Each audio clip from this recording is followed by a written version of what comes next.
Hey guys, it is Matt here. We are doing just a quick update. This is the original video, what you're seeing on the screen right now. It's a few videos back.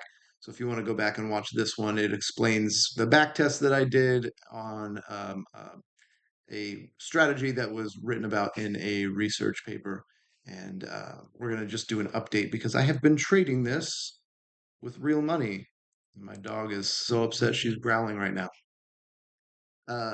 So you can see I've been trading this since March 17th, and in the first video I had already been trading for like a month, so I think we're probably like up to here in that video if you watched it already. But just a quick recap. I took this giant loss on April 2nd, which was really an error on my part. I was traveling that day, and it should have actually been a winner that I got stopped out on like a on my trailing stop as a win, and I didn't get it because I was traveling where there was no cell service, so I didn't have access to the market. And by the time I got there, I looked at it and I was like, well, it's still up. I'll hold it overnight. And then that was the day Trump announced the tariff thing, and we gapped down huge overnight. So I took like a 10-hour loss that night, or that morning, overnight, whatever you want to talk, whatever you want to call it. And you can see, I'll just scroll down here that, I've been trading it since then. And so I'm in about a 10% drawdown right now, which, to the back test is perfectly normal. I think actually like the largest drawdown was almost 30% drawdown. And gap down larger than 1R losses were actually not a normal part of the original back test, but they did happen, and the strategy was overall extremely profitable. So I'm not too worried about this one.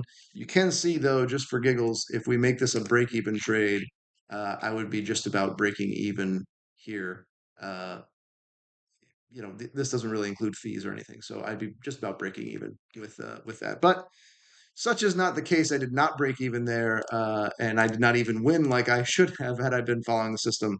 I should have stopped out as soon as I saw what had happened that day. I should have just taken what win I had left, and I didn't. I held it overnight. I got a little greedy, and yeah, that's what happens when you don't follow your rules, uh, and or don't have a an automated system that does the trailing stop for you in a way that makes sense. So uh, anyway, you can see, we've had some decent winners. In the beginning here, I was trading the 5% ATR stop with, I forget what the first target was then, maybe like a 20R target before you move the stop, something like that. Uh, Eventually, I switched. I don't remember exactly where that was. I have it marked somewhere else, but I switched to a 10R sorry, a 10% ATR stop with a 10R first target. And then I'm moving the stop to break even at the 1R target. So as soon as we hit 1R, I move the stop to break even. And then my first profit target is 10R. You can go back and watch the original video to explain all that, or to get an explanation of all that. But you can see we've had some decent winners along the way. This one was a pretty good winner. This one's a pretty good winner. A lot of the losses are just around 1R, which is about 0.5% of the equity. So I've been risking 0.5% on each trade. Um, you can see the winners get smaller here. This is when I switched to the 10% ATR stop.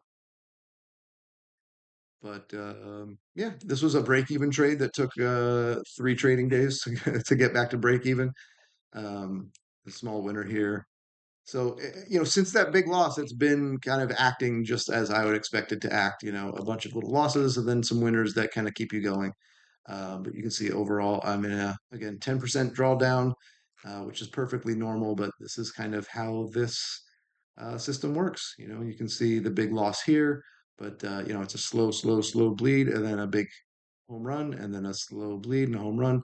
That's kind of how this works. And then eventually, what will happen ideally is you'll hit a couple home runs in a row, and then your equity will be way up here somewhere on the chart.